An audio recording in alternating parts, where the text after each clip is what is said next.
So inshallah we're going to start. Bismillahirrahmanirrahim. So we'll study part of the Surah Al-Adiyat today. And what I have done this time is written down some root letters of the words, so it will be easy to follow and understand. Okay. So the Surah is mostly regarded as Surah that was revealed in Makkah, even though there are some opinions that it was in Medina. But it deals with the kuffar and other people, so it's closely related to Makkah surahs. So the first word of the surah is a qasam, is a swearing by Allah subhanahu wa ta'ala. So we want to first review that how in Arabic, in Quranic script, how a swearing is done, how a qasam is done. Okay? So for that, you need a letter waw with a fatha to make a word as a qasam. Okay? The next thing is that you need a noun or a person or a thing that you want to swear by. So let's take the example here, the word Allahu. Okay. So the complete word is Allahu. So there are two conditions. First of all, when you swear about something, that something should be a definite thing, a proper thing. And in Arabic, a proper name or a definite name has al before that. So in the noun or the name you want to swear, al should be there. That's one condition. Okay. Number two, the simple word waw, it means and. Okay. But when this word is used to make a qasam, this waw is called waw-e-qasamiya, which means waw of swearing. Okay. So when these two things are combined together, what happens? First of all, this last letter's dhamma here is changed into a kasra. Okay? Then you pronounce this together, waw and Allahu, and don't pronounce alif. So it will become wallahi. Wallahi means by Allah, swearing by Allah.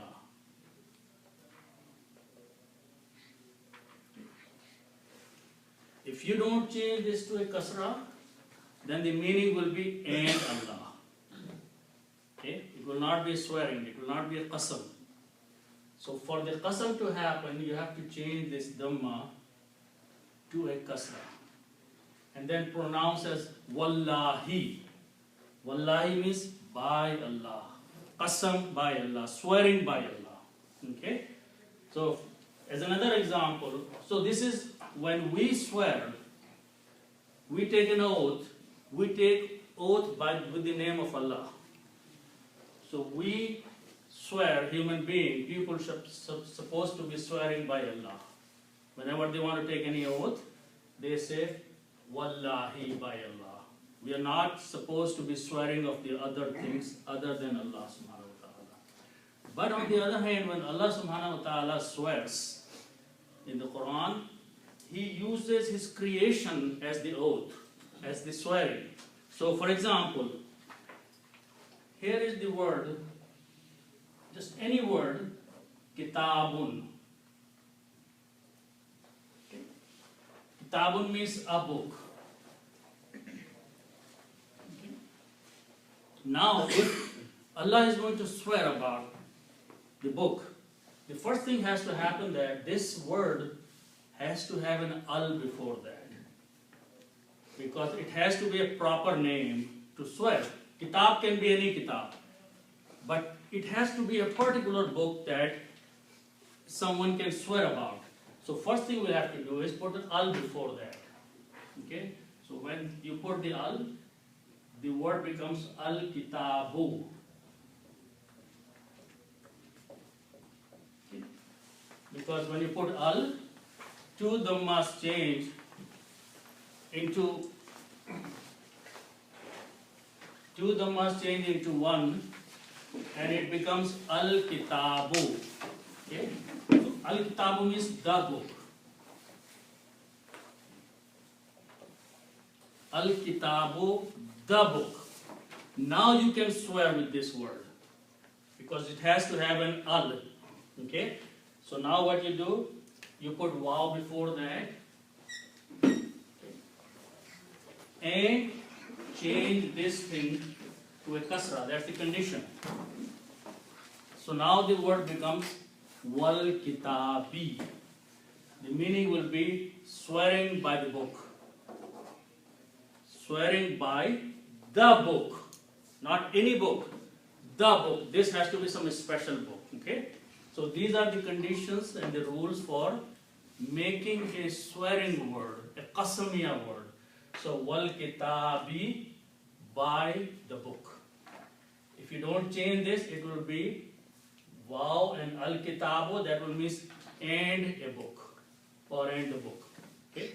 So that is the rule for swearing. Okay? So with this rule, we'll look into the first ayat of the surah Al-Adiyat. Okay. So the word starts with these three letters and waw and dal. Okay. These three letters have many meanings here.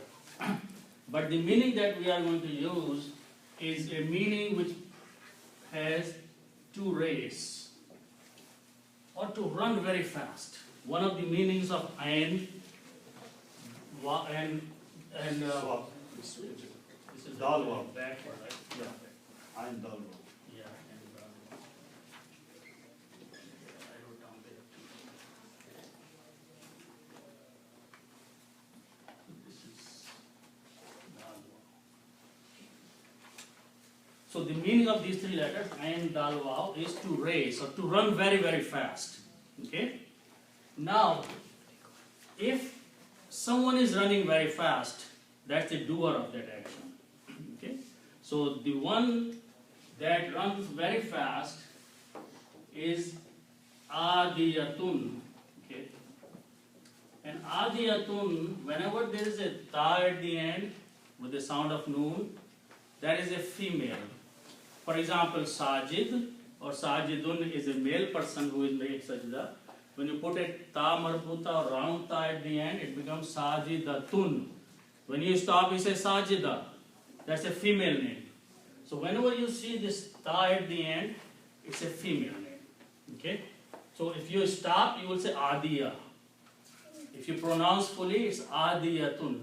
So adiyatun means a female who is running very fast. Okay? So this is a racer or a runner, and it's a feminine name. Okay? So the first word is adiyatun, some feminine object which is running very, very fast. Okay? Now we'll make the plural of that. The plural of this word is adiyatun.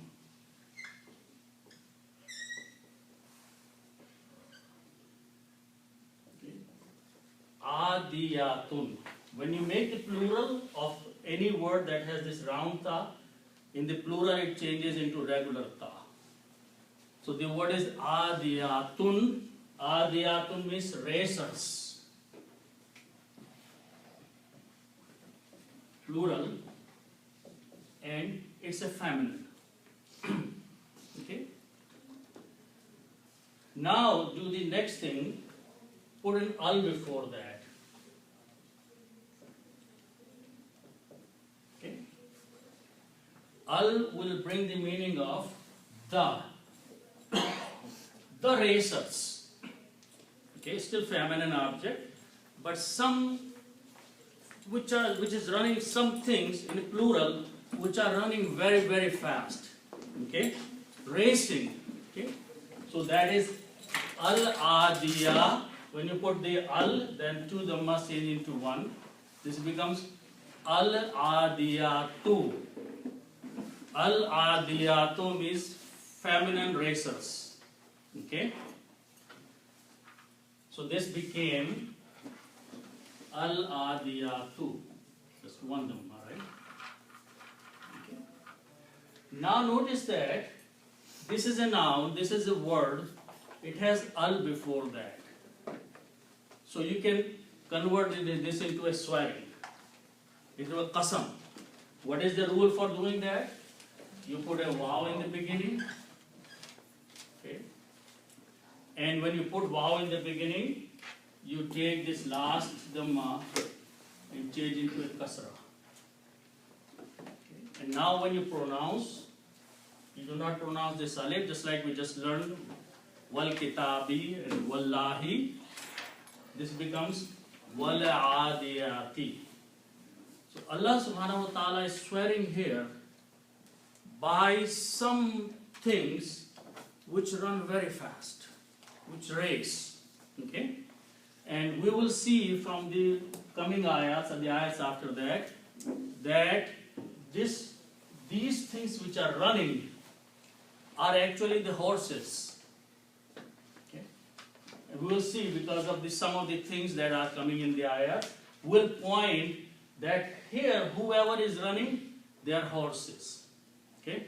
Female ones. Yeah, not female horses, horses in general. Okay? Because in every language, any noun can be a male or female, not necessarily from the point of view that it's a feminine or masculine gender, but by the grammatical point of view. So in general, these are the horses. Okay? So Allah subhanahu wa ta'ala is saying, wal adiyati, by swearing by the horses, or swearing by those horses which run very fast. Okay? So that is the meaning of the first word, by the horses, or by the racers. And racers here are horses. So that is the first word of the surah, wal adiyati. Okay? Then the next word after that is dabhan. Okay? So let's look at this word. And I wrote down here, Dod, Baha are the root letters. And the meaning of these three is someone who breathes very hard. Breathing heavy. Someone who breathes heavy. For that, the word or the root letters Dod, Ba, and Ha are used. Okay? So this is breathe hard. Or breathe heavy. Okay? So the noun from this is dabhan. Actually, the first will be dabhun. Dabhun means hard breathing.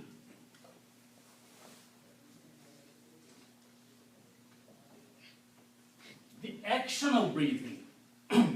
But the action is very hard breathing. Okay? So that is the meaning of dabhun. Okay. Now, if you notice that here, the first word is about the racers, few things which are running very fast. Now, during the running very fast, because of the physical exercise, whoever is running is breathing very hard. Okay? So this dabhun is the condition during the race. Okay? So this word, the second word is coming as a condition, okay, or as a state of running. Because if these things are not running, they will not be breathing hard. If they are sitting in their place, like say horses, they will not be breathing hard. They are going to breathe hard only during the time when they are running, okay, or racing. So this is called the state of the noun, or a condition, or hal. It is called hal. What hal they are in? They are in the hal or in the state of breathing very, very hard. So when a word comes as a hal, this is a noun. Adiyat is a noun, but it's a qasam. But dabhun, this word, is coming as a hal or a condition at that time only. So when a hal word comes into the hal, then these two dhammas change into two fathas. So this word becomes dabhan, two fathas. And whenever you have two fathas, you write extra alif.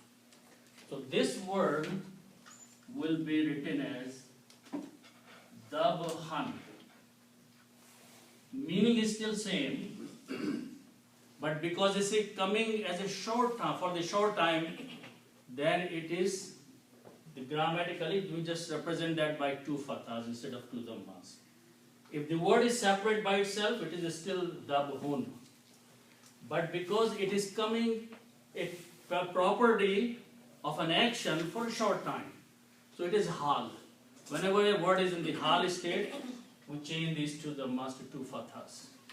So the meaning is that those who are racing, while they are racing, Allah subhanahu wa ta'ala is swearing, they are in the state of breathing very hard.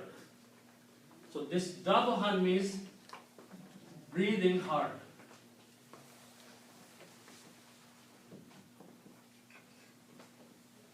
Okay, you have a question? Just curious, fatah time, that indicates an accusative case here. Yeah, this is acquisitive, yeah. It's a nasab, state of nasab. But why it is in the state of nasab? From why two dhammas it went to two fathas? Because it is the condition at that moment. Only during that moment, when they are running. If they are not running, they are not breathing hard.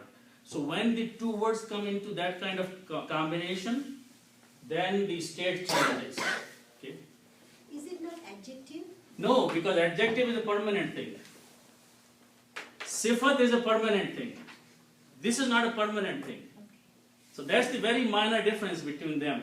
So that means in English we don't have anything. Yeah, English is not that comprehensive. Okay? Here, it is an adjective at this time only. But a sifat is permanent. If this pen is pink, it is pink all the time. It's a permanent sifat, adjective, quality. But when I'm writing, it's still pink. Okay? So it is not, it's going to remain permanent. But this state, dabhan, is temporary state. It's happening only when they're running. If they are not running, then they are not in the state of dabhan. They're not breathing hard. Okay, now, so the first indication from is that these are some animals which are running. Okay? So when camels run, they don't breathe hard. Okay? Only horses breathe hard. So that's the first indication that these racers are the horses. And we will see further. Okay? So this is the first point. That hard breathing animals during the battlefield are horses only. Okay? So that is the first ayat. Allah subhanahu wa ta'ala is swearing by the horses that run very fast, and during their running they are breathing very hard. Okay, so wal adiyati dabhan. Okay, so now let's look at the second word.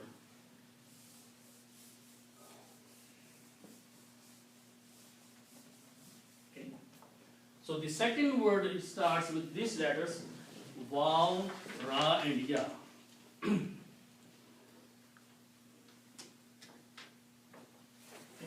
These are three letters. So they belong to the group of the words we call fa'ala. Okay? You don't write the fatha here. Okay? Now, as you said that we can add more letters and we make bigger words. So there are 10 different ways of making bigger words in Arabic language. And we number them 1, 2, 3, 4, 5. Okay? So this group, which consists of only 3 letters, this is being given a number 1. This is the group number 1 or bab number 1. Okay. Now, when we add an alif in these 3 letters, so this will become alif, waw, ra and ya. Okay. This belongs to the group number 4. So that's the reason I wrote down number 4 there. This group is called 4th bab, af'ala. So whenever you add one alif in the beginning of 3 letters, the group changes and it becomes a 4th group, bab af'ala. The meaning of this word is to produce sparks. Aura, ya, if I just af'ala, then it will become auraya, and this is pronounced as alif, so aura. Aura means to produce sparks. Okay, so that's the meaning of produce sparks. Okay. That's the meaning of Arabic word, aura. Okay. Now, the object that produces the spark is called muriyatun. Okay. From these letters, when, for example, salama, sin, lam, mim, Islam, to submit. But when you put mim in the beginning, it becomes Muslim. It becomes a doer, okay, of Islam. So by putting the mim, it becomes the doer. So muriyatun, again, because it has a ta marbuta at the end, it's a feminine word. Mim is a doer, so it will be something that produces a spark. Something that produces sparks. So it will be spark producer or maker.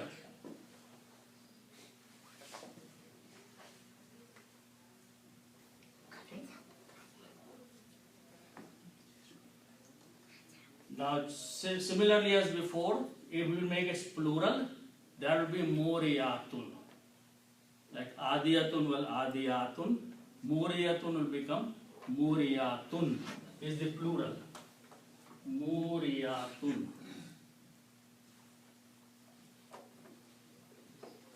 Which means producers. The producers,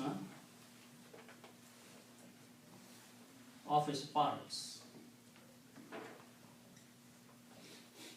Muriyatun. Okay.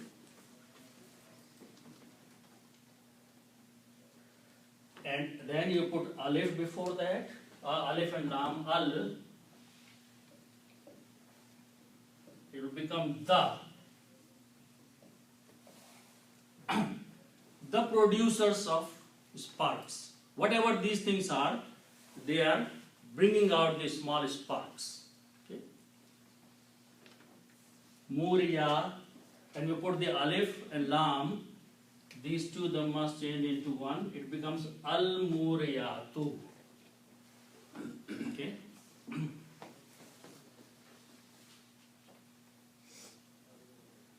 And fa means then. Fa in the beginning means then. So now we are talking about whoever these things are, they produce sparks. They produce or make sparks, little sparks. Okay? So we will take the next word and then we'll try to combine and translate together. So the next word, it starts with these 3 letters, qaf, dal and ha. Qadaha. This means to strike.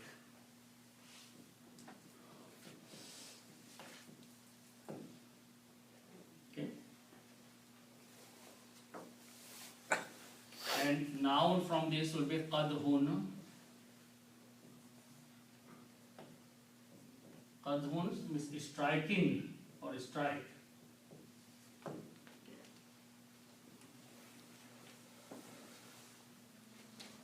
So what is being said in this ayat?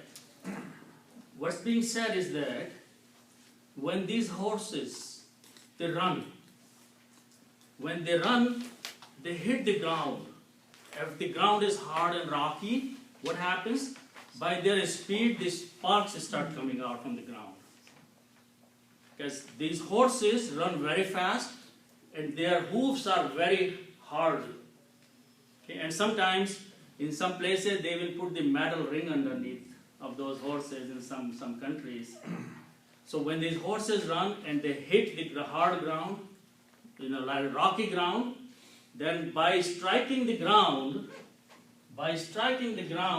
they produce the sparks. Okay? So that is, Allah subhanahu wa ta'ala is saying, He's swearing by those horses who, when they run and they hit some hard surface, the sparks come out. And camels don't produce sparks. Horses. So this ayat again confirms that whoever is being talked about, the word horse is not here in the whole surah. But the indications are that these things are horses. Okay? So fal muriyati, those who produce the sparks, qadhan, by striking. Okay, now notice again the same thing happened here. The word is qadhun, means striking. But only it happens when they are running. So it's a temporary state. It's a hal at that time. So qadhun will become qadhan again by the same rule. Okay? I have one question. Why muriatu becomes muriati? Fal muriyati, because you are still swearing by that. Waw will change it to kasra? No. Wow is her qasam here. Kasam, yeah. So that will make the... So that means then Allah subhanahu wa ta'ala says that He swears by those who are racing. Then He swears by those who are producing the sparks. So will change it. Right. So the vow, since some translators do not translate the vow, they said, and they produce the spark. But qasam continues. Allah subhanahu wa ta'ala says, He's swearing by this, then He's swearing by this, and then He's swearing by this. So in parentheses, you can say, by the racers and by those who are producing the spark. Okay? So that is the reason for that. Okay? So qadhun will become qadhan because it's a temporary state. Because they are not permanently creating the spark and permanently striking, even though this is their quality, their adjective, their sifat, but it's a timely, temporary. So this means those, the meaning will be those who make sparks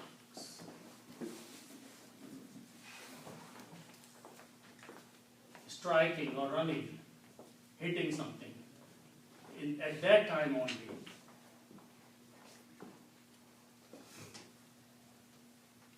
Okay?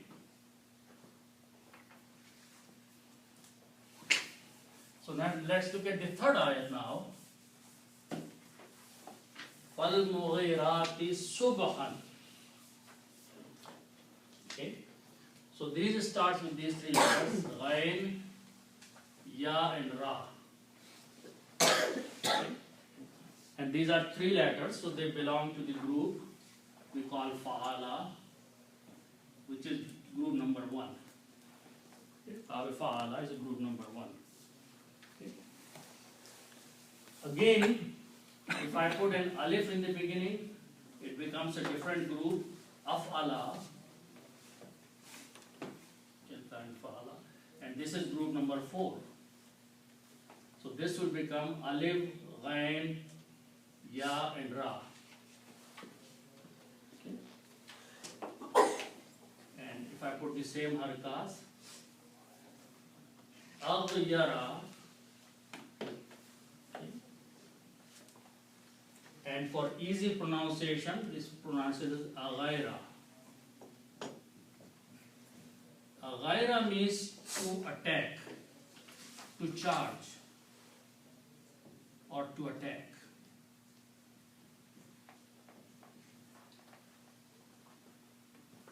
Okay. Ghaira means to attack. Okay. Now again the same rule, you put a mim in the beginning, it becomes mughiratun. So it will become mughiratun.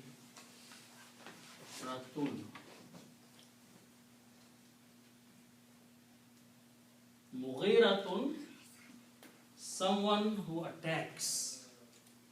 Feminine, it's a doer, attacker. Okay. Just like we put mim in the beginning and it become producer of this spark.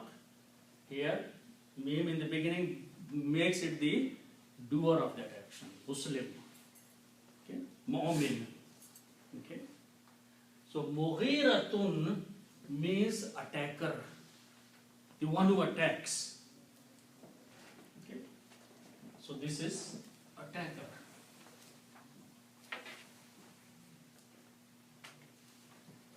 Okay. And its plural will be mughiratun. Same rule, repeating. Okay. So it will become mughiratun.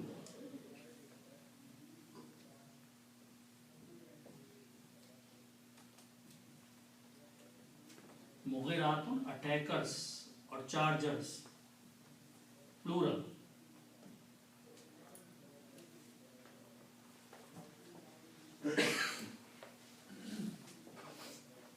Okay, and you put al before that.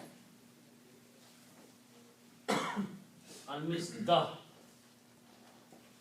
Okay. So it will become al mughiratu.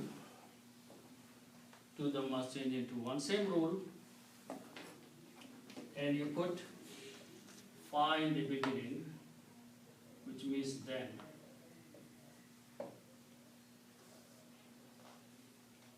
So the word becomes fal mughiratu. Okay, and the other word is swad, ba, and ha.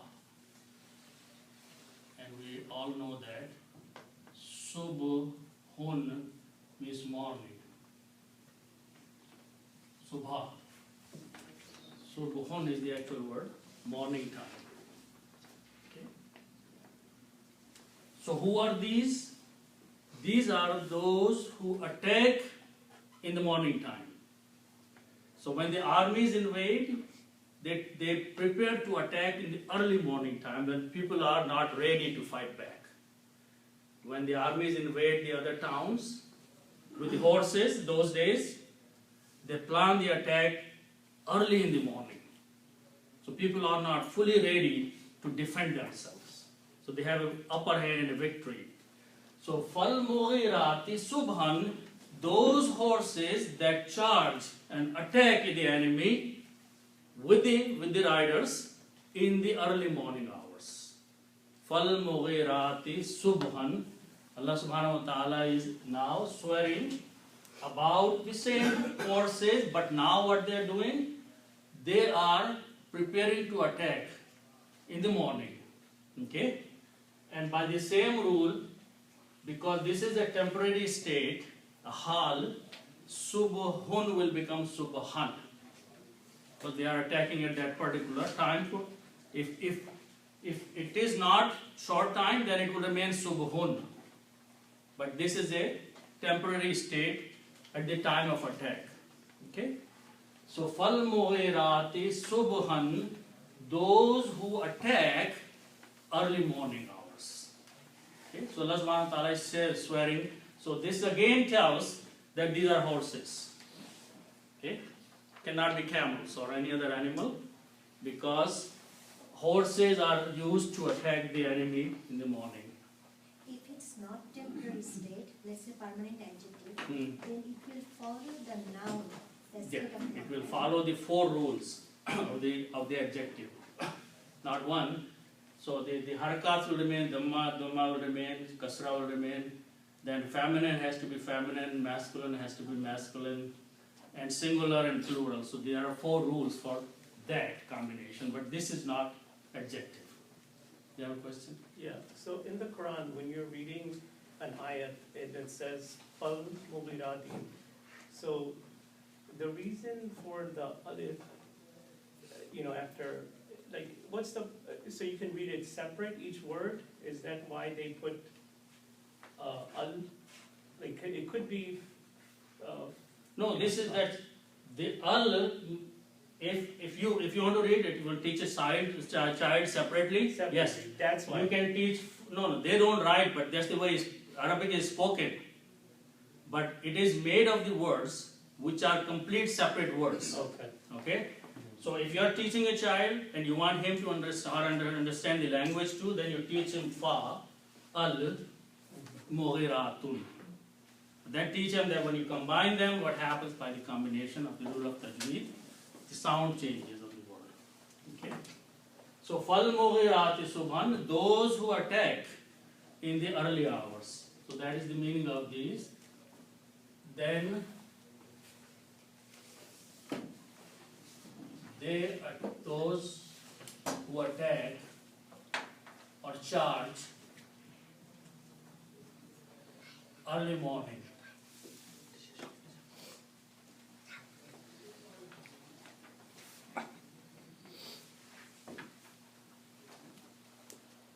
Okay. Then after that is فَأَثَرْنَ بِهِ نَقْعًا. Okay. So this starts with these 3 letters, which is Tha, Waw and Ra. Okay. And these are again 3 letters. Fa'ala, 1. And we will do the same thing, make a bigger word by this way. Af'ala, which is bab number 4. This should become Aswara. Okay? And this will become. Okay, now this means to raise something. To raise. Or raise up. Okay? So here, and let me give you the concept of this word. The word naq'an means dust. Okay? So when these horses are running in the battlefield, because of their speed and all these things, the lot of dust clouds are raising up there. So that is this ayat is saying, فَأَثَرْنَا بِهِ نَقْعًا. Okay? So now let's do the breakdown. This word that we just learned is to raise something up, like a dust cloud, raising up a dust cloud. Okay? But this is not following these combination of those words. What it is doing is that if you have these 3 letters, fa, and lam, fa'ala. Fa'ala means to do. Okay? And if I put a waw at the end, fa'alu, this means they, and they here are masculine, did. That's the grammar of 3rd person past tense, fa'alu. And we write an alif here, which is not recited. This is if few people, men, are doing something or they did something, fa'alu. If some feminine did something, it is fa'alna. Fa'alna, they, and feminine did something. Okay, so this is the grammar of masculine versus feminine gender. Okay? So this word asarna, fa is separate, from is then. Atharna is being created on this rule, except that waw is a weak letter, it is not pronounced. Okay? So if waw is not pronounced, you are left with 3 letters. Okay? and you put a na at the end, it becomes the grammar of feminine third person plural. So the meaning will be farm is separate. Atharna, they raised up. Atharna means they, these horses, when they are running, they raised up or they raise. Okay, so that's the meaning of for atharna. Then they raised. Now notice that here swearing cannot be applied anymore. Swearing cannot be applied anymore because swearing was following the rules 3 times. Okay, so here is just saying that these horses are raising up the cloud of dust. Okay, so that means they raised up. Okay, and be and he. Be he means thereby. Thereby means they're running fast. Okay, so this is simply thereby. Okay.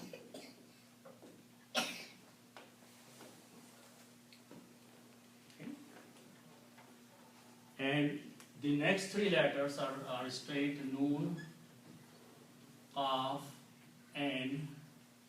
Okay. Nak, un. Nak-un means dust. Nak-un means dust. Okay? So, when they are running, they are raising up the dust, clouds of dust behind them. Okay? And because again this is a temporary state, it's a hal, so nak-un will become nak-an. Okay? Because dust will come up only when they are running. Okay, so this will be clouds of dust or dust. Okay. Okay. Then let's look at the next word, next ayah, and that is wow, seen and ta. And this word is commonly wasat means in the middle of something.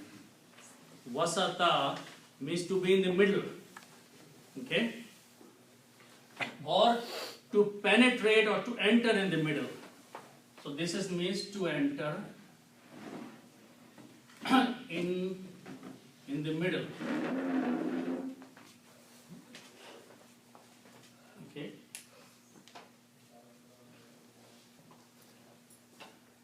Now, also fa is separate, fam is then, and we just learned that if you put a noon at the end, fa'alna, it will become they did. Okay, so wasatna will be they penetrated in the middle. They penetrated. So what is happening? They penetrate into the ranks of the enemy in the middle. These horses, when they run in the battlefield, they just run into the middle of the enemy lines. So that is what it means to enter in the middle. So wasatna means they entered, bihi thereby, jama'an. Okay, what is jama'an? So this is wasatna. Okay. Entered in the middle.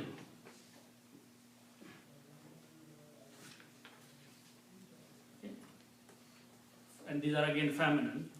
Okay, used for horses. All this time, feminine is used. Word is used. And jama'a. Again, these are the common words. Jama means to gather or to add something. Jama'a, together.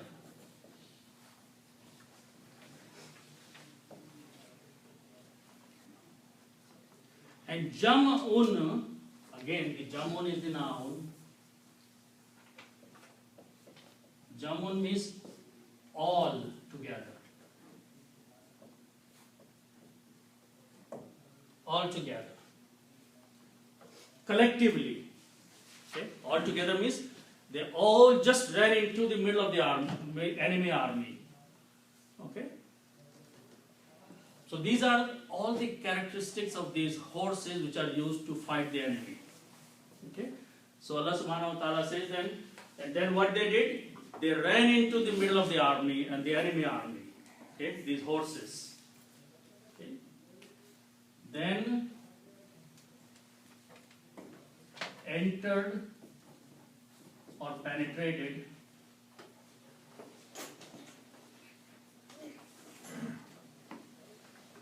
in the middle,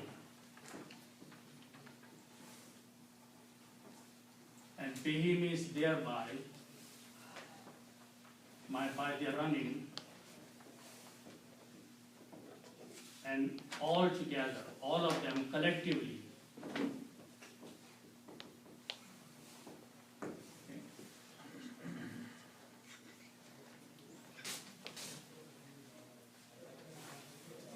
So Allah subhanahu wa ta'ala took so many oaths here, made such a long statement. Okay, but what was the purpose of doing all that?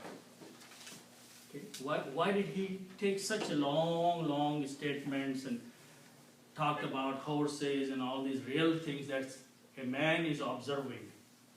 After doing that, Allah subhanahu wa ta'ala said that the man is very ungrateful. That was the whole object of saying that man is very unthankful, ungrateful person. Okay, so that is the next ayah. Innal insana lirabbihi lakanud. Okay, so we'll just look at that word, that ayah. And many words are known in this one. So let's just start with the first one. Inna. Inna means surely. No question? Yeah, I couldn't understand the relationship between the last sentence and all the example given first. Man is ungrateful. What It's is a swearing. Allah subhanahu wa ta'ala is swearing. That's what the whole purpose is, right? But when something is said after swearing, that means that's a definite statement. Whenever you swear about something, you take an oath about something, which means there is no doubt that what you are going to say after making a qasam. That's what we do.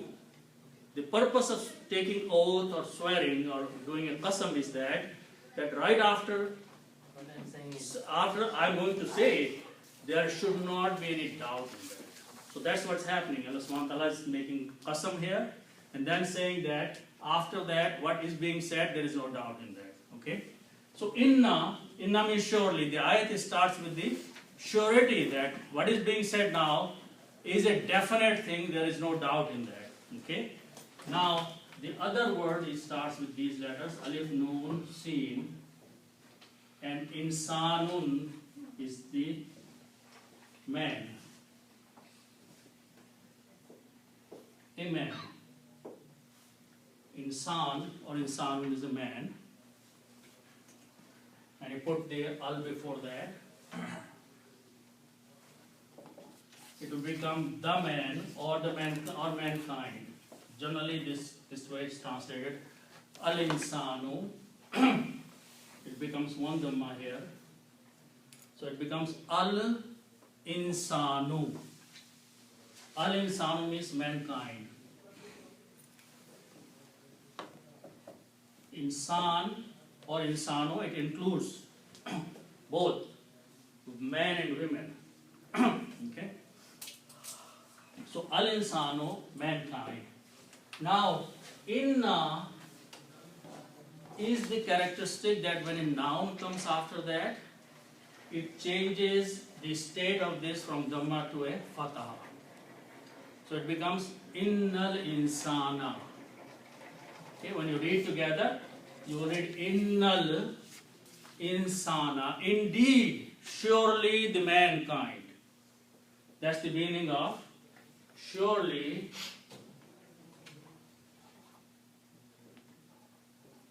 Surely mankind or human being.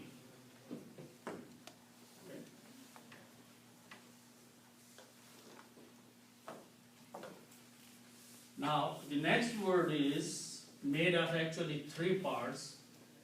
Li means to or for, and who means him or he. Okay? And the middle word is Rabbun. Rabbun is the full word, provider or Lord. Okay? So when you combine these two, Rabbun and who, this becomes Rabbohu. Okay? One Dhamma goes away. Rabbohu means his Lord. His Lord. And when you put Li before that, Li is a harfijar also. This changes Rabbo to Rabbi. Harfijar looks at the next noun and changes Dhamma to a kasra. So Rabbo becomes Rabbi. Okay? But we have a who here. So to make easy on the tongue, we pronounce that who also as he. So it becomes easy on the tajweed. So this change takes place only for the pronunciation reason, not for the grammatical reason. Okay? This was a grammatical change. But this one is just for easy speech. So Lirabbihi means to his Lord. The mankind surely to his Lord.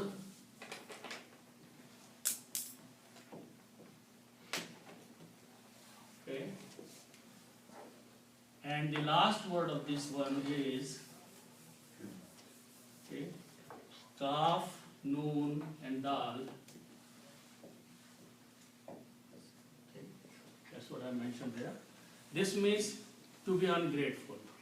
Kanada means to be ungrateful. And the noun is Kanudun, someone who is ungrateful.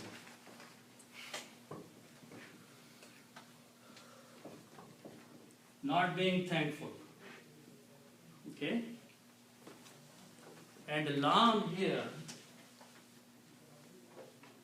is called lam-e-taqeed. Lam-e-taqeed means emphasizing. Okay? So lam-e-taqeed and inna both have the same meaning. They both emphasize. They both bring the meaning of surety, definiteness. Okay? So if you notice that Allah subhanahu wa ta'ala is starting the ayat by saying definitely. What I am saying after that is a positive, definite statement. Even after swearing all that. Then when he talks about the ungratefulness of man, he uses the lam again. Means definitely he is ungrateful.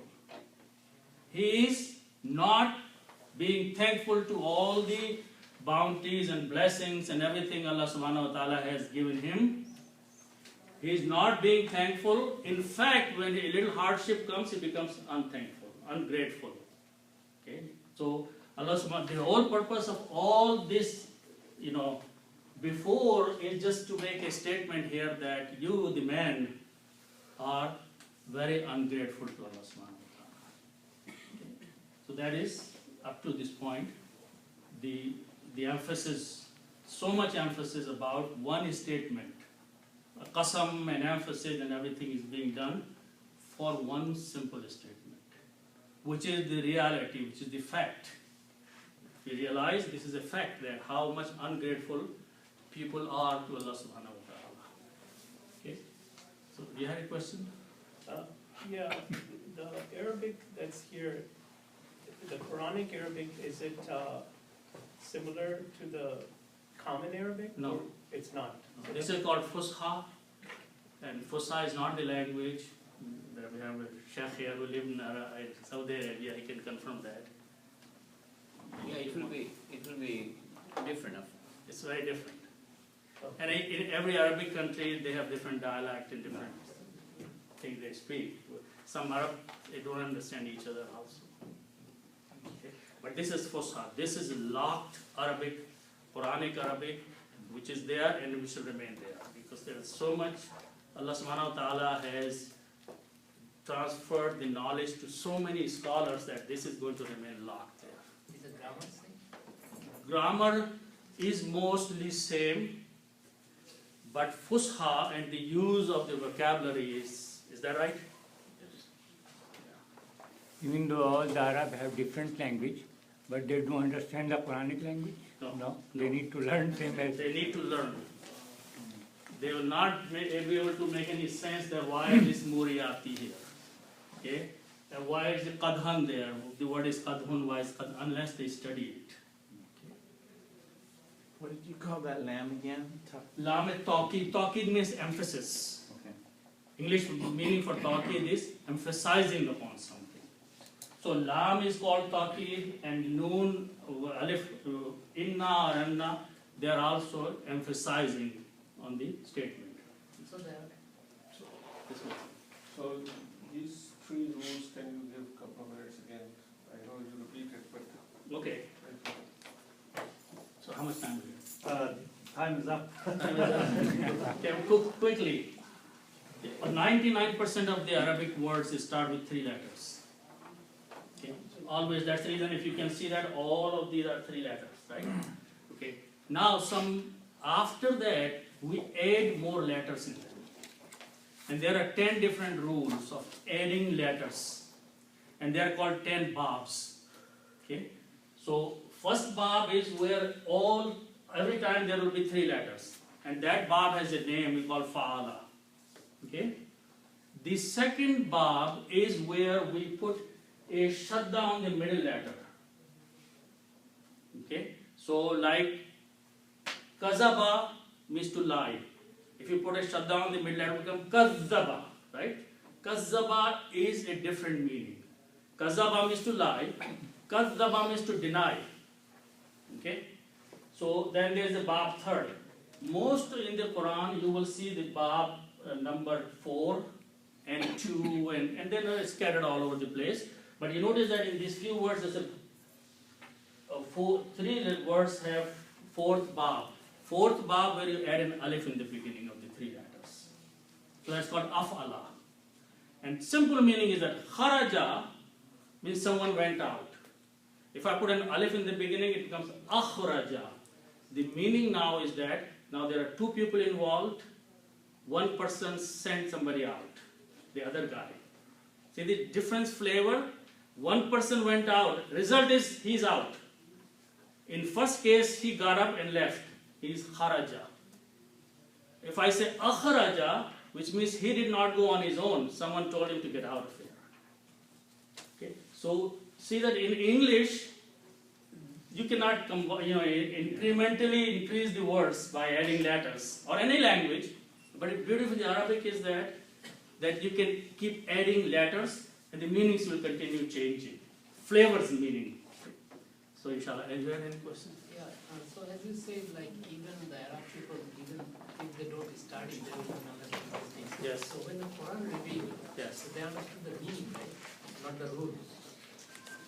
See, notice one thing that they were speaking Fusha at that time.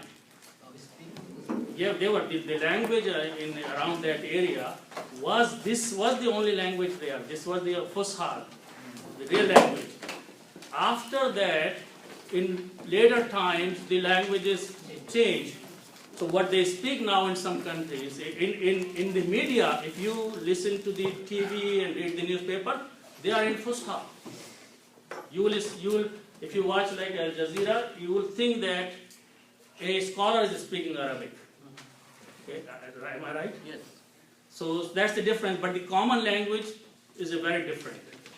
Just like in your language, you don't know the rules of grammar, you learn to speak it, but you don't know the rules. The same thing is here. So inshallah we'll finish this Surah Al-Adiyat today. And first few ayats which we did last time was basically the swearing by Allah subhanahu wa ta'ala, taking oath by certain things. And Mostly it was about the horses that had different attributes Allah subhanahu wa ta'ala mentioned in first five ayats of this surah. And then we finished at the ayat number 6, but because the ayat number 6 is related to rest of the ayats, I have written down here. And so the meaning of this ayat, as I mentioned here, Allah subhanahu wa ta'ala says, Inna insana. Inna is used when some surety or certainty is to be brought in the sentence. So inna means indeed, surely, certainly, positively, definitely. Any of those meanings is good. And then Allah subhanahu wa ta'ala mentions about the human being, the mankind, insan. Insan includes here both male and female in the mankind as a whole. And then Allah subhanahu wa ta'ala says, definitely the mankind to his Lord is very ungrateful. Lakanud, kunud is the word, and lam here is the lam at-taqid, which means it is emphasizing on the statement of kunud. So definitely the mankind to his Lord is definitely ungrateful. So la and inna have similar meanings. Okay? So Allah subhanahu wa ta'ala is making a statement about the nature of the mankind, that he is a very ungrateful creation of Allah subhanahu wa ta'ala, which means he is not thankful to whatever bounties Allah gives in this life. Instead of being thankful, he complains and asks for more and does not obey the commands of Allah subhanahu wa ta'ala. So that was the first statement after taking the oath. Then after that, we'll look on some more statements. So the next ayat, وَإِنَّهُ عَلَى ذَلِكَ لَشَهِيدٌ. Again, if you notice two things, this word inna is being repeated here. Wow means and who is a separate word, but the inna is being repeated here, which means the statement is again starting with saying that again something is definite, something is positive, something is certain. Also, in the last word here, there is again this lam here, which is similar lam here, and this lam also means definitely. So again in this ayat, Allah subhanahu wa ta'ala is making a statement, and the emphasis again being given that what is being said is a definite statement. Okay? So let's look at the word va means and. Okay? And again inna means surely.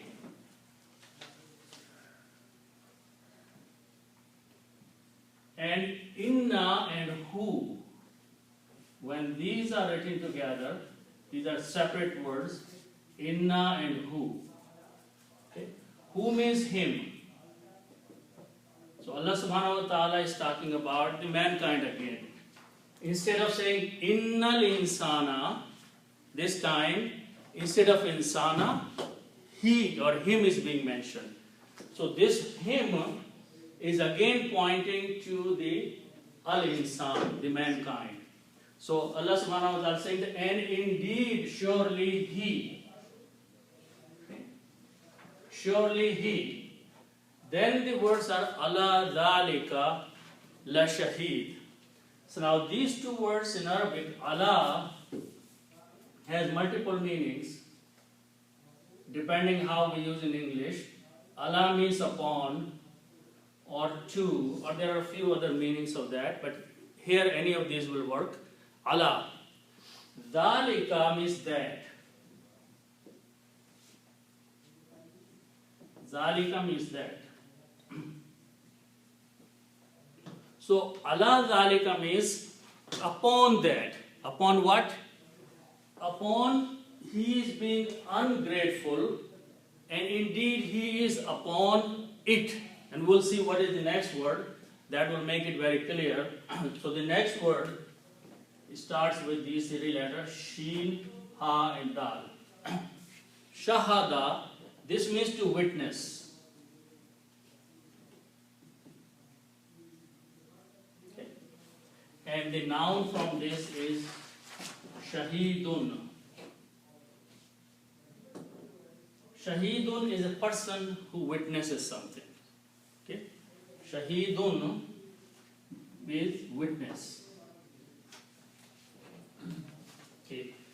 Now what is a witness? Witness is someone who testifies something, who confirms something. Okay. So what Allah subhanahu wa ta'ala is saying that this mankind is very ungrateful to his Lord.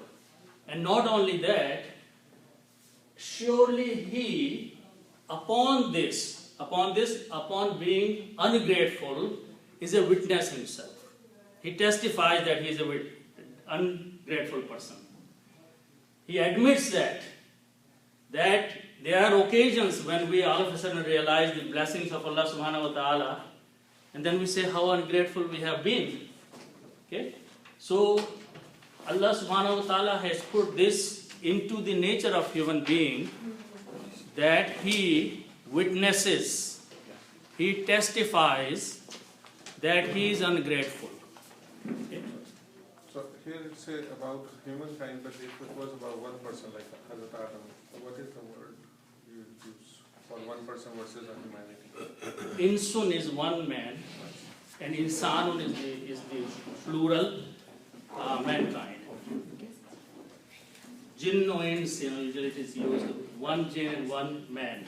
Okay, but insan is the plural. Allah is a hurfajar, right? So I was. No, Allah? inna, No, Allah, upper. Allah is harfijar, yeah. So I was expecting that Shahidun will become No, Shahidin. because Allah is coming upon zalika. But It's not applying on shaheed. cascaded effect it will have, right? No. Allah is before zalika. So only exactly. Yeah, if Allah was coming before Shaheedun, then it will become Shaheedin. But this Zalika is in between, so it has no effect on this pronoun Zalika.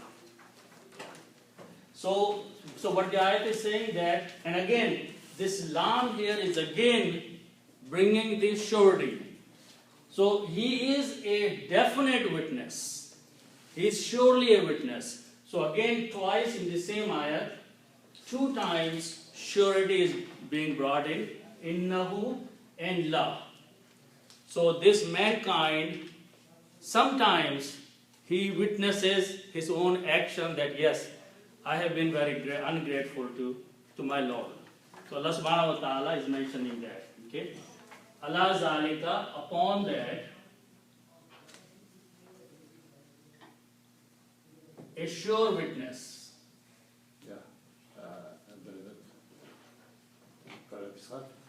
So over here, la and le, these have 2 different meanings. Yes. Lam with the fatha Fatha and kasra. and kasra. This means for. For, yes. Okay? And this means sure. Sure. Yeah. 2 different meaning. And lam is harf jar also. So it changes. If it lam was there, then it will become shahidin. Yeah. Okay, but lam doesn't fit there. Yeah. So this mankind is a witness that he is really an ungrateful human, being, a creation of Allah subhanahu wa ta'ala. Now, one more thing Allah subhanahu wa ta'ala is mentioning, again, in the same next ayah. So let's look at that. 2 words are again repeating here. Inna is being repeated. Wa innahu is exactly the same one as that, which means again the ayat is starting with the surety, definite statement. Okay? So these 2 words are repeating, and surely he. He is again the mankind. Okay, or the human being, or al-insan. Okay? Now, the next word is ha-ba. Okay? It means to love. Okay? And hubbun means love.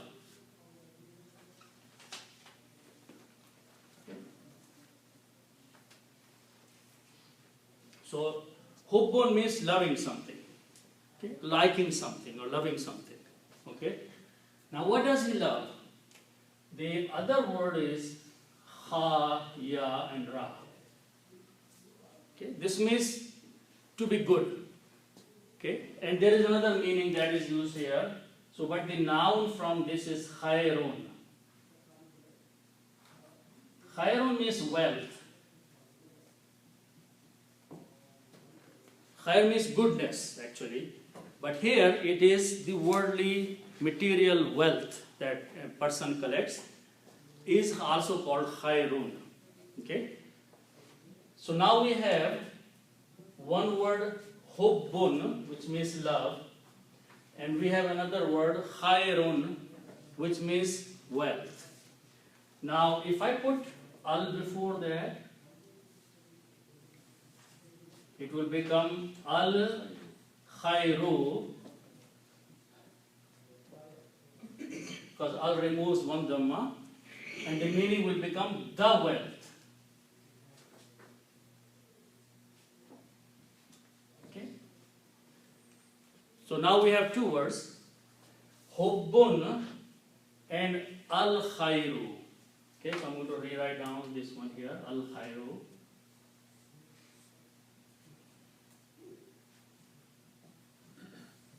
The wealth.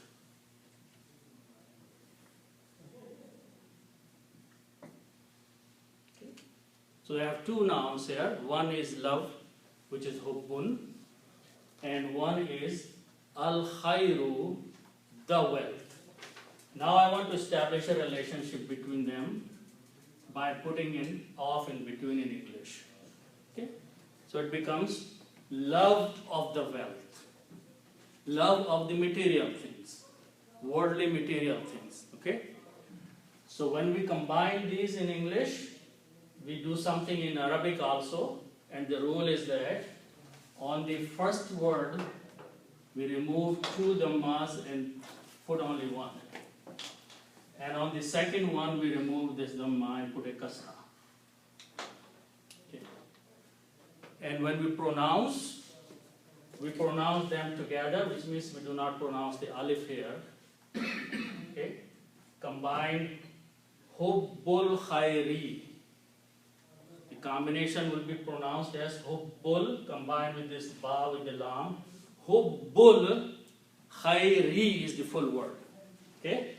This alif is not pronounced, so whenever we don't pronounce, we change this to a small swad. So this is changed to a small swad. Okay? So the word is now hubbul khairi. The meaning is love of the wealth. Okay? Love of the wealth. You have to exactly translate this. Okay? Love of the wealth. So that is the word hubbul khairi. Okay? Now, I'm going to put one more thing here before this li. Li means for. Okay, we just saw li means for. So the meaning will be for love of the wealth. For love of the wealth. Li is a harf jar.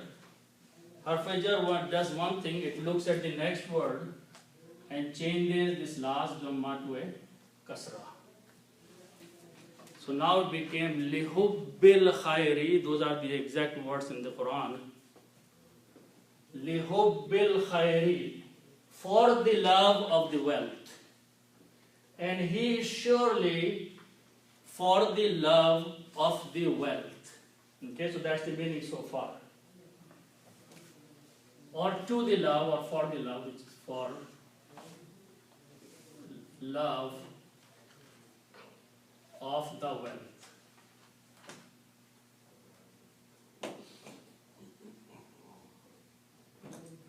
So what is he to the love of the wealth? What does he want? Okay? So that's the next word is defining is la shadid. Okay? So let's look at that word. La again is a lam and ta'kid. This is bringing the meaning of same, surely, certainly, lam. Here the first lam. So that is sure. And this next word is made of these three letters, sheen, dal, and dal. Shadada. This means to have intensity of something. Shadid. This word is also commonly used in other languages. Shadid is something which is very intense. Okay? So shadidun is the full word which is in the Quran. So shadidun means intense.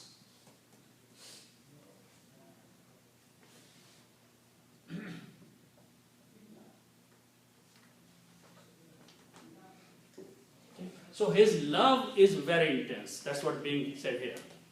His love for the wealth is very intense. He loves it a lot. Mankind loves his wealth a lot.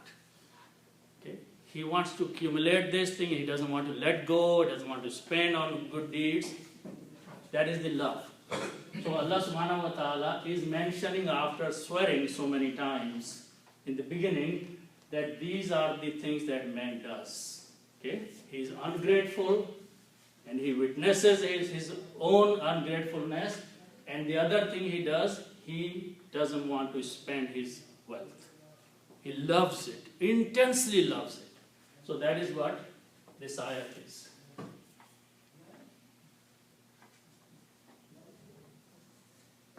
Okay. So now, after mentioning these three things, first is that he is ungrateful. The second ayat after that is that he witnesses that he is ungrateful. And third thing is that his love for the wealth is very intense. Now Allah subhanahu wa ta'ala switches to the hereafter. It goes to the hereafter. The next three ayats are about the day of judgment. Okay? And obviously, whatever will happen to the mankind of the day of judgment will be based on what is being said before. Okay?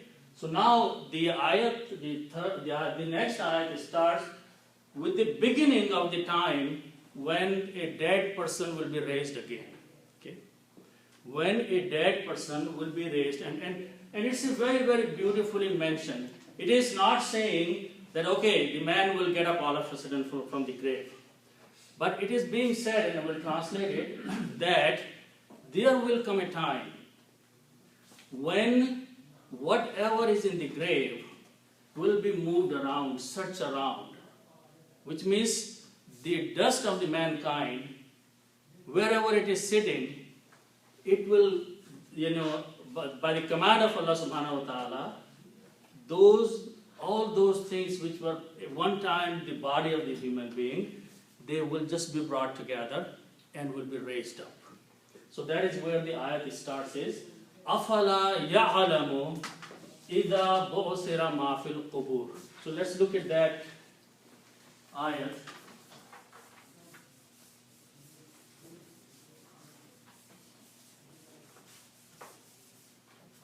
So the first word here, afala, is actually made of three parts.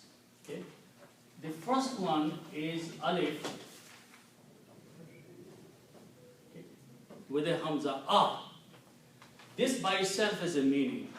And the meaning is that if you have a simple statement, and in that statement if you put alif in the beginning like this, it becomes like a question mark. Okay? For example, I'm saying you went. It's just a plain statement. But if I say, did you go? It became a question mark, right? So in English, we had to make so many changes. Instead of saying you went, we had to rephrase the whole sentence by saying, did you go? All words were changed just to ask the same question. In Arabic, you just put an alif in the beginning and it brings that meaning. Okay? So let's look at that one. Fa means so, and la means not. Okay? A, fa, la. So these are simple three separate meanings. Okay? But the word which is after that is an, lam, mim. Alama means to know.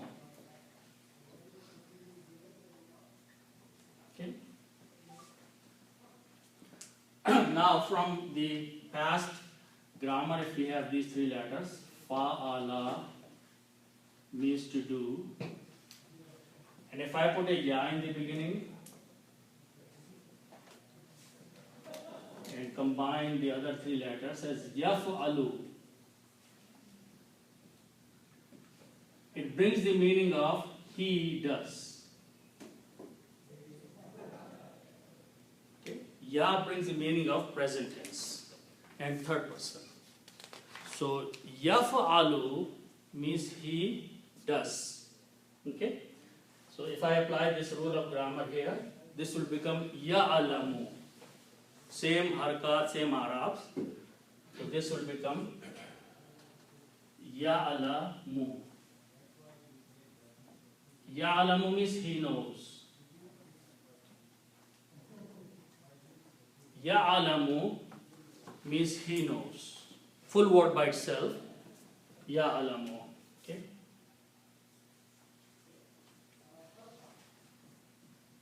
Ya'alamu means he knows. Okay. So now we have four words here together. Okay. So start from here in English. Ya'alamu means he knows. If you put a la before that, it becomes la ya'alamu. La ya'alamu in English would mean he does not know. You're negating the statement.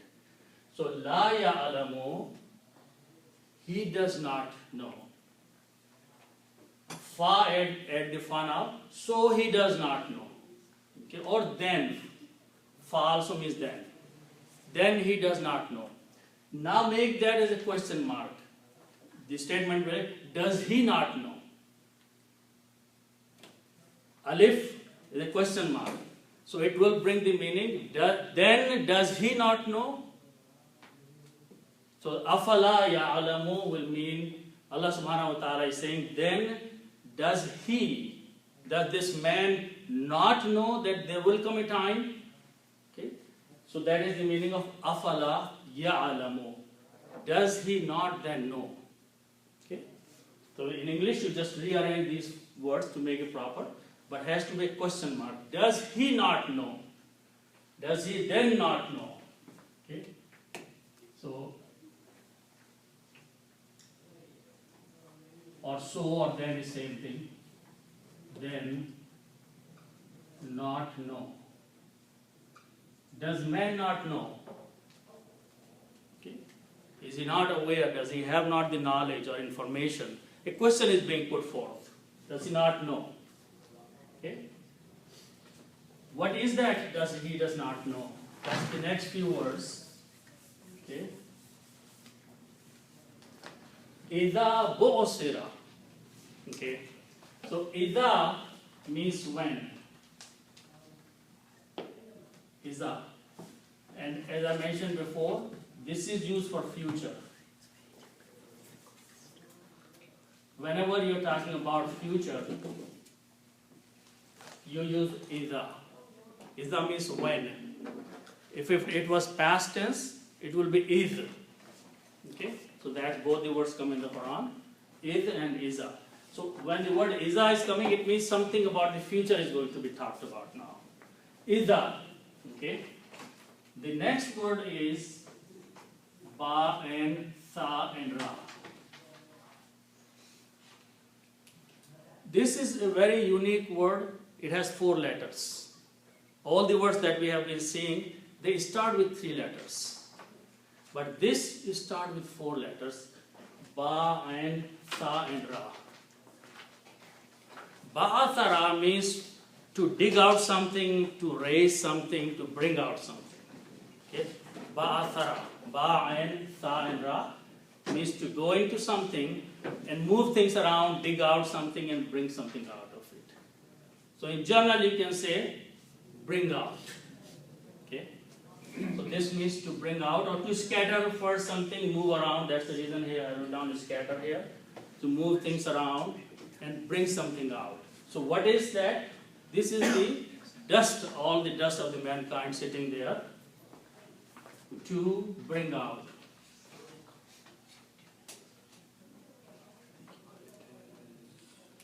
Idha bu'usira. Idha means when, in the future, and ba'a, tha and ra. Okay? So, if I combine these ba'athara,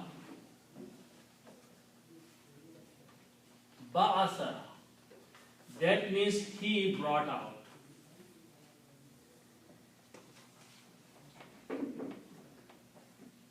Whenever you put alif or fathas on all them, it be fa'ala means he did.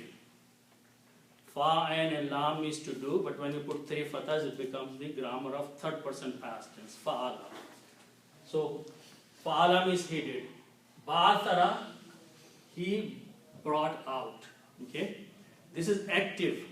In Arabic, if I make two small changes in this sentence, in this word, and if I rewrite them,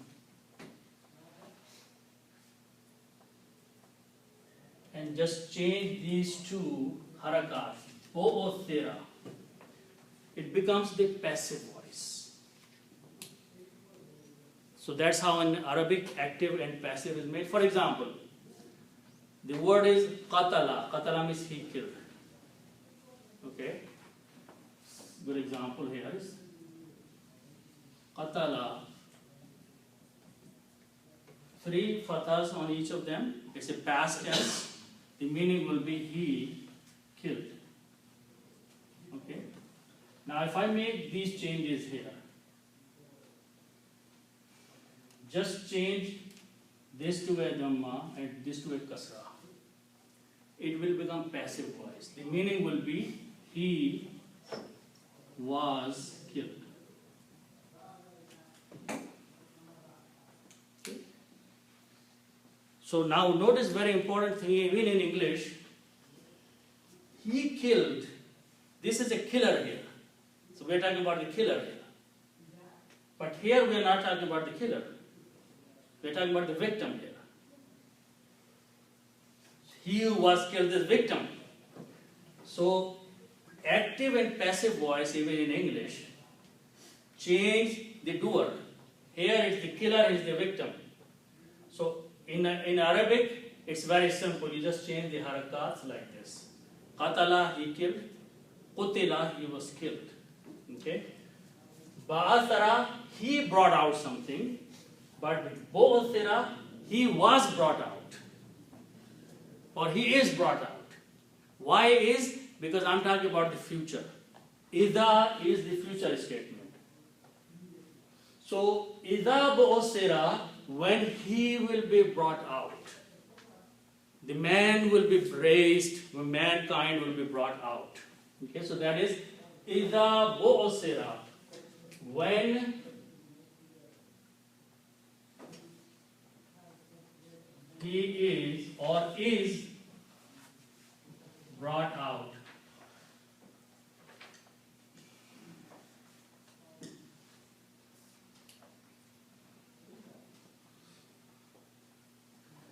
So we'll make one change here when we look at a couple other words after that. But right now the meaning is that he is being brought out. Okay?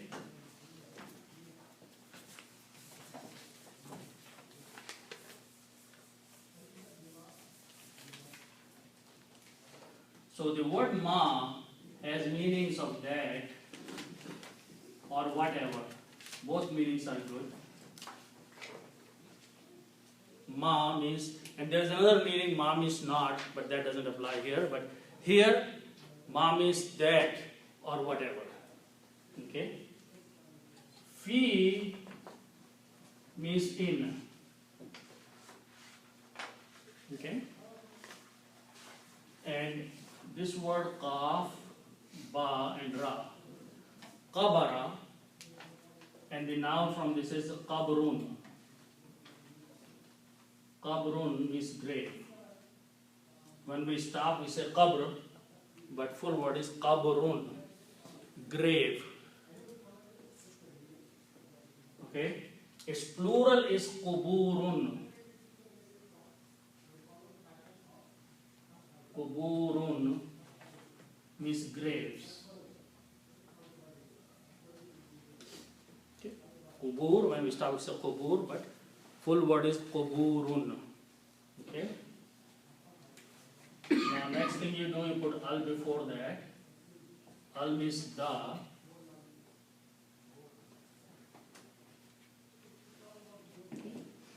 Al quburu. When you put al, then you remove one dhamma, so it becomes al quburu. So this word becomes al quburu.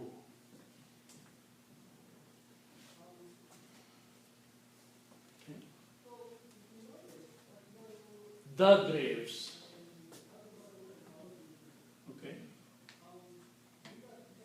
Okay. Now the word before that is fi. Fi means in, and fi is a harf-e-jar. So what harf-e-jar does, it looks at the last letter and changes dhamma into kasra. Okay. So word becomes quburi. Okay. And then when you recite together, you combine fi with the lam. So it becomes fil. You do not pronounce this alif here. So this changes into a small swar, becomes hamzatul wasl, alif not to be pronounced. The word becomes fil quburi. Fil quburi means in the graves. Okay. So in the graves. Okay. No, not here. This one. In the graves.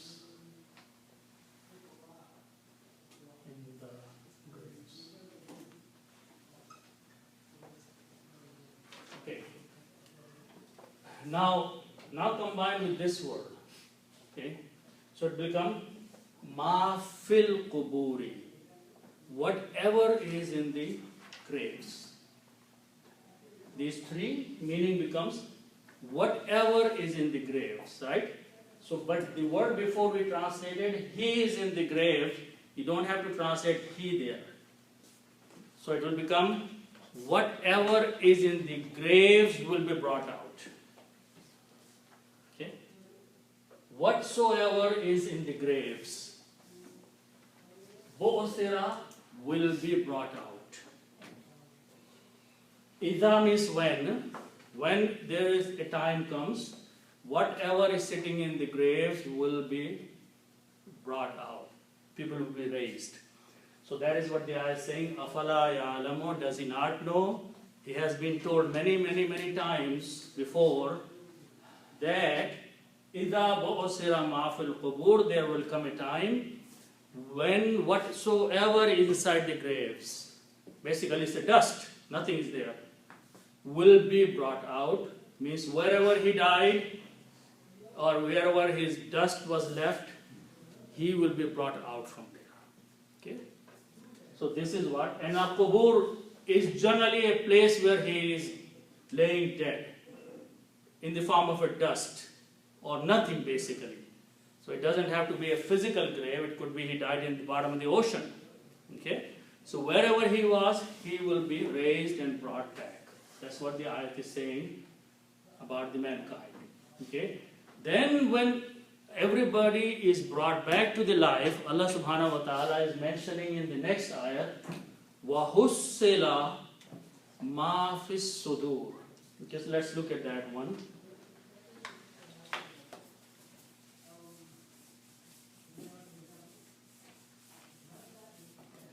So the first letter is Waw. Waw means and.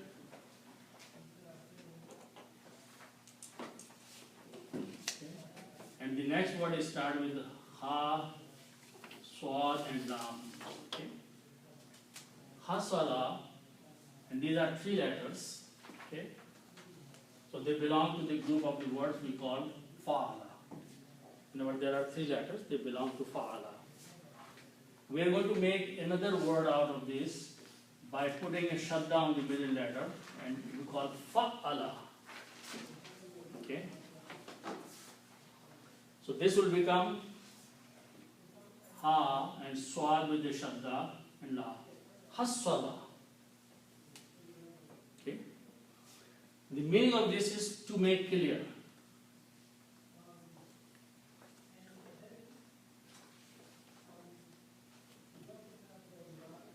Or to make it known, more than that, first of all, to make it known.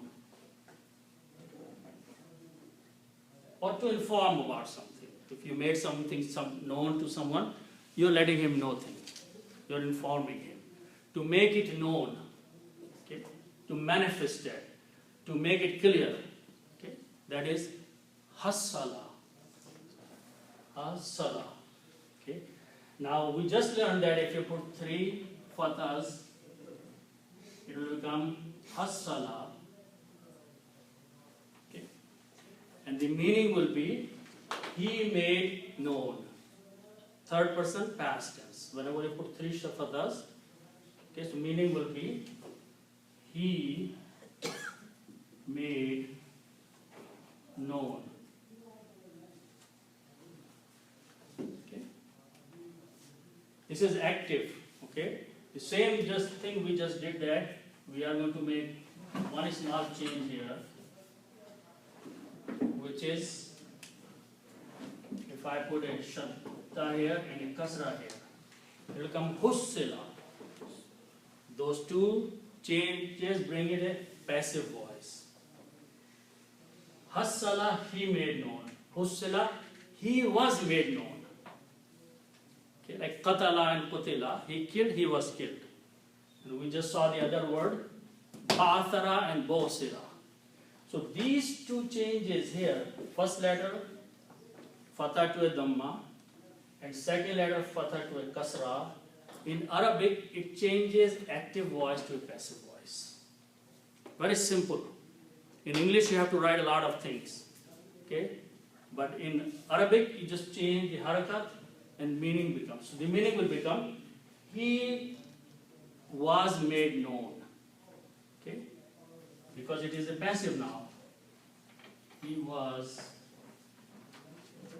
made known.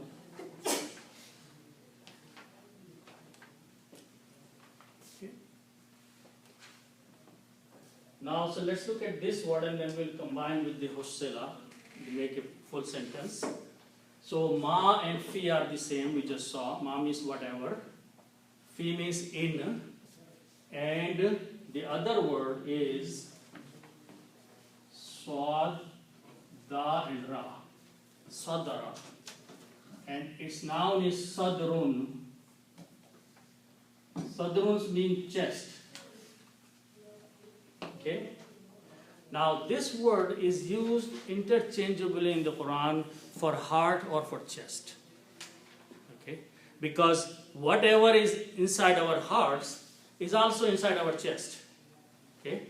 So sadara or sadrun, actually the literal meaning of sadr is the center. Like a city center is called sadr. Okay? Our body center is the chest. Because we have some body parts above, some below, but the chest part, which has the heart, is in the middle of the body. So sadrun. Question? Gives a meaning that he's trying to keep a secret. Yes, exactly. Exactly. So that's once you translate the whole sentence, that's what the meaning will come out. Okay? So sadrun means chest. Its plural is sudurun.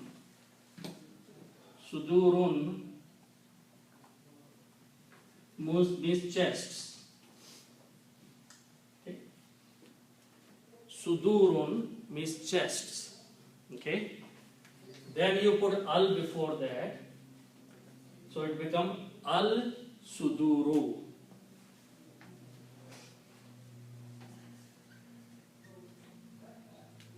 Al suduru means the chests or the hearts.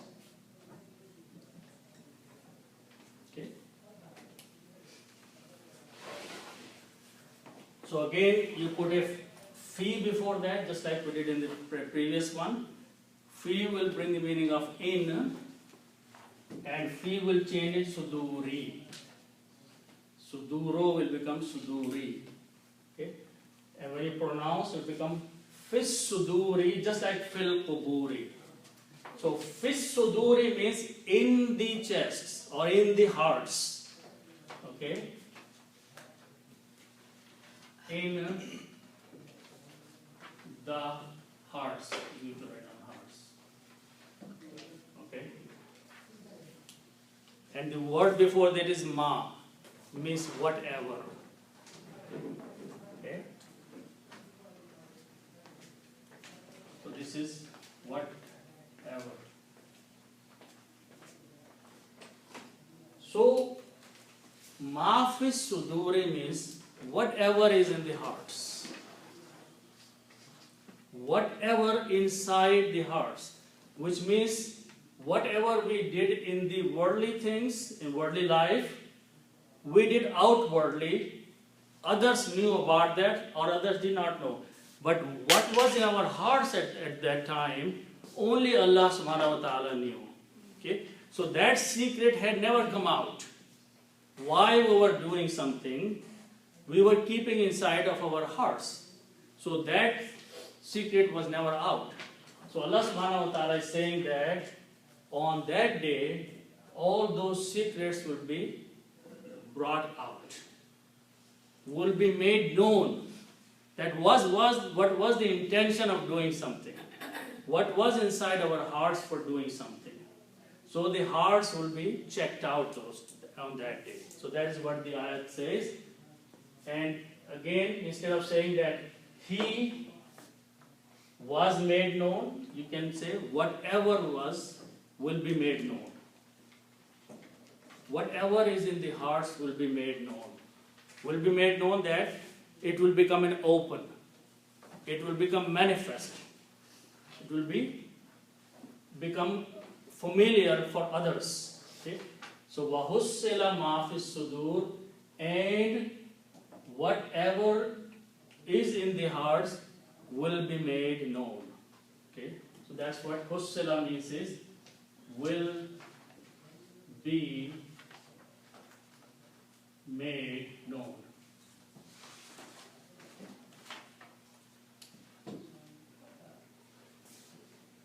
And then the last ayat, Allah subhanahu wa ta'ala mentions about his own attributes. Okay. Okay. So again the word starts with inna. Again, surely, the statement is a very sure statement. And again, if you notice that on the last word la is there, which is again a surety. Lam ta'kid, definitely. So inna means surely.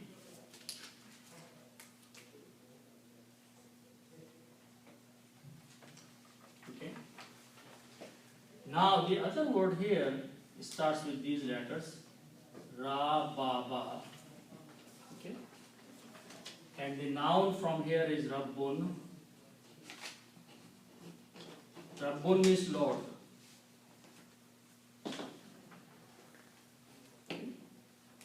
Rabbun is the full word. It means Lord or provider or sustainer. Okay. Whom means they or them or their, depending on the sentence. Whom means third person plural, they or them. Okay. So when you combine these two, it will become their Lord. Okay. And when you combine two, the must change into one, so it becomes Rabbohum.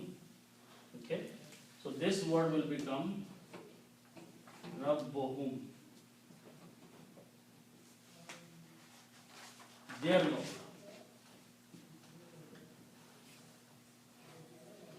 Okay. Now the word inna,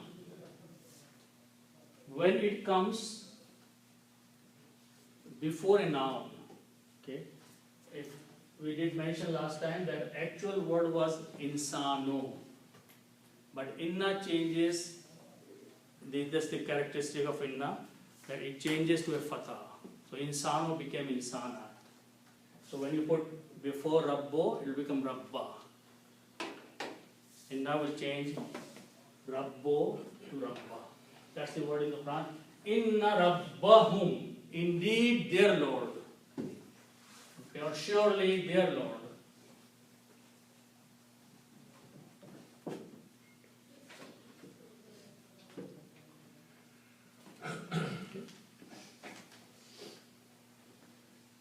And then the next word is be and home.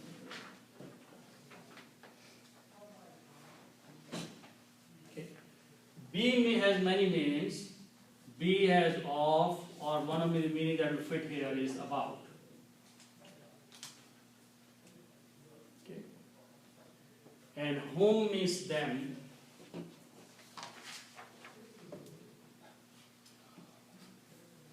So when you combine, it will become be whom. Meaning is about them, about the mankind, about the people. Okay. Also, when we combine, it sounds like be whom. But for the tajweed, for the pronunciation, we pronounce this him also to make easy on the tongue. It's just a be whom doesn't sound very polite. Be him comes out very smoothly. So we just for the tajweed reason, we pronounce whom as him and also write down as him. So be him means about them.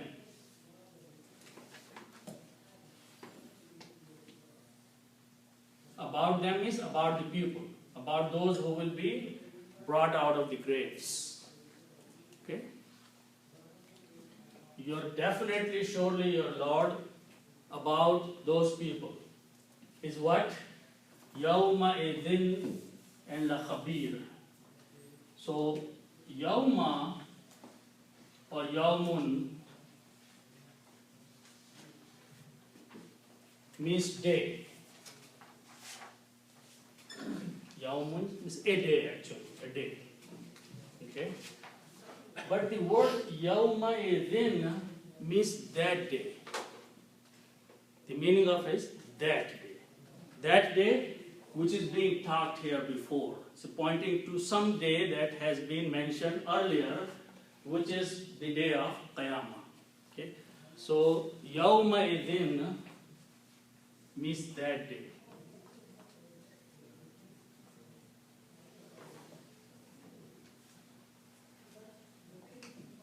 Okay?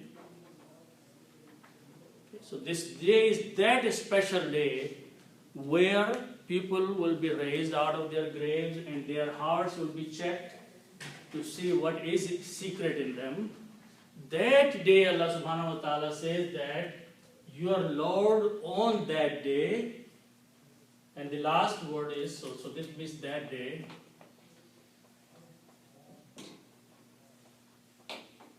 Okay. And the last word of this ayah is starting with Kha, Ba and Ra. This means to inform. Okay? Khabara means to inform. Khabar is information. Akhbar is the piece, where you print the information, is akhbar. So Khabarun is actually word. Khabarun means information. And the one who knows the information is Khabirun.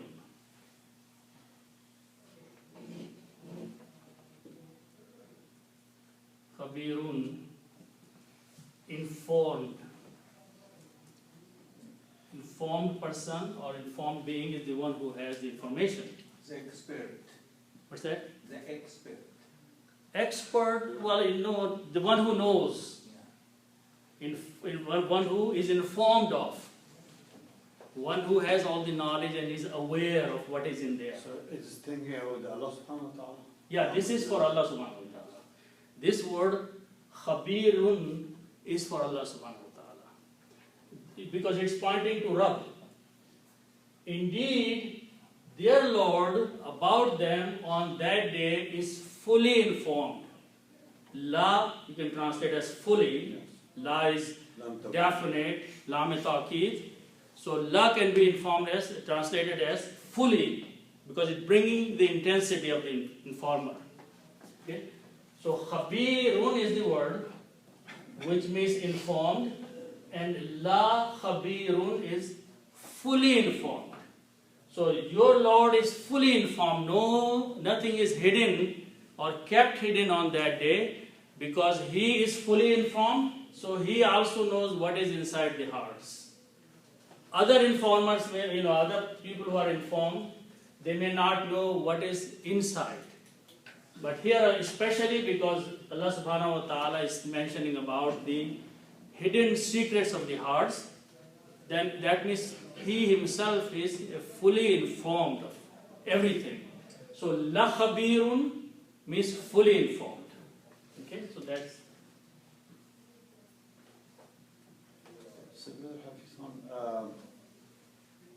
When a person dies, so they are ruh waiting for the last day of the judgment and coming back to his dust. Whatever happens, but both will be recombined. Just like in our present form, Yes, somehow. the ruh and the material body, they are combined together. Okay? Before we were born, there was no material body. Yeah. Only the ruh was there. Because Allah subhanahu wa ta'ala created the ruh long time ago. Then at the time of our birth, both things were combined. At the time of the death, they will be separated. Okay? Ruh will stay alive. Wherever its destination is, will remain there. Okay? And the dust will go to the dust. Then on the day of judgment, the dust of our bodies will be brought out. The ruh will be brought and combined, and will be just like we are standing here right now. Just like we are here right now, we will be like that on the day of judgment. But with the clothes, I think. Yeah. Because there are no clothes there. But the state of the mind of the person will be so different that he will not be thinking about any of those things. Because just like little children, when they are running around, they don't know, if they are wearing clothes or they are not wearing. They are unaware mentally. Okay? So on the day of judgment, our state will be very different. Our bodies and ruh will be combined. But our creation will be very, very different. Why? Because the death will never come after that. So the dying will be taken out. Okay? The pain of the dying and all those things will never happen after that. Then these bodies, whosever bodies is punished in the fire, they will not die. Here a body burns in the fire and goes They away. will be forever there. Because they will burn, but they will not die. They will talk during their burning. They will speak.